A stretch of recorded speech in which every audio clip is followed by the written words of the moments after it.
దాని గురించి చెప్పేది ఏం లేదండి. వాళ్ళు పొట్టజించుకుంటే పేగులు కాలిపోయిన పడతాయి. ఫ్యామిలీ గురించి ఐ విల్ నెవర్ స్పీక్. చెప్పచ్చు, ఇమ్మెచ్యూర్గా కొంతమంది మాట్లాడచ్చు, చిన్నవాడు కదా అని నేను తను మాట్లాడచ్చు, అవగాహన లేకుండా మాట్లాడచ్చు. But I just keep quiet. మీరు ఎన్ని క్వశ్చన్స్ అడిగిన ఫ్యామిలీ గురించి, నేను నా ఫ్యామిలీ విషయాలు నేను బయట చెప్పను. మీ ఫ్యామిలీ గురించి మీరు అడిగితే మీరు చెప్పరు కదా. Same thing, I will not talk about my family. Sir, మీరు ఫ్యామిలీ సమస్య అంటున్నారు, అదే ఫ్యామిలీతో నాకు రక్షణ కావాలని నాన్నగారు అంటున్నారు. ప్రాబ్లం ఎక్కడైందంటే, నేను కానీ ఊర్లో ఉంటే ఆ లెటర్ అసలు నేను కంప్లైంట్ ఇప్పించేవాడిని కాదు. I would have spoken to him. దీని అన్నిట్లోకి నేను విపరీతంగా నలిగిపోయేది. మా అమ్మ, ఆవిడ మంచాన్ని పడింది. నాన్నగారు అడిగింది ఒకే ఒకటి, సరే ఆ లెటర్ వరకే నేను మాట్లాడతాను, నా ఇంట్లో ఉండడానికి వీల్లేదు అన్నారు.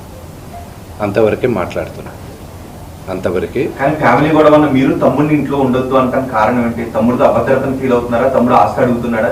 తమ్ముడు పెళ్లి చేసుకున్న వివాహం మీకు నచ్చలేదా? అగైన్, మీరు అడిగింది ఏదైనా సరే నా ఫ్యామిలీ విషయస్ని మాట్లాడు. నేను లెటర్ పెట్టిన దాని గురించే మాట్లాడతాను.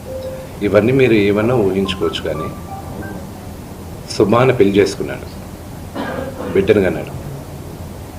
అది శుభకార్యం, అది మంచిది. I hope he lives 100 years with good health and wealth. ఆయనకు అలాగ ఫీల్ అవుతున్నారంటే there is something. I don't want to say anything about it. But నాన్నగారికి, ఆయన ఇంటికి, ఏ తండ్రికైనా ఆయన సంపాదనకి ఆయనకే హక్కు ఉంటుంది.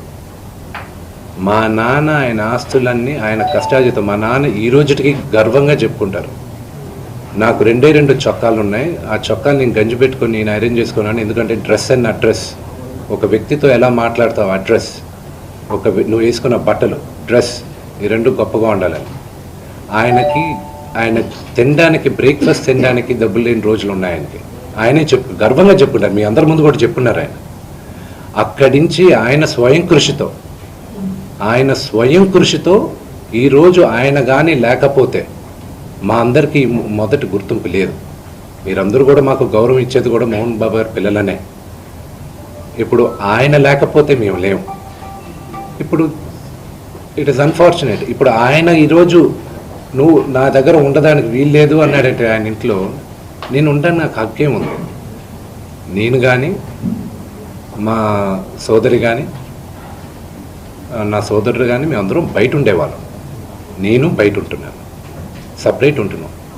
ఈరోజు నేను జాయింట్ ఫ్యామిలీని నమ్ముతాను. నాకు ఉమ్మడి కుటుంబం ఇష్టం. కొంతమందికి న్యూక్లియర్ ఫ్యామిలీ ఇష్టం. అది తప్పు లేదు, ఎవరి అభిప్రాయాలు వాళ్ళవి.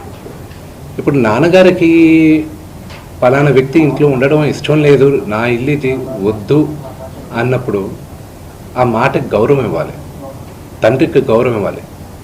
లీగల్గా ఎన్ని రైట్స్ ఉన్నా లేకపోయినా నేను నమ్మేది 4: మాతా, పిత, గురువు, దైవం. ఈ 4 కానీ మనం మర్చిపోయామంటే మనకి జంతువులకి డిఫరెన్స్ లేదు.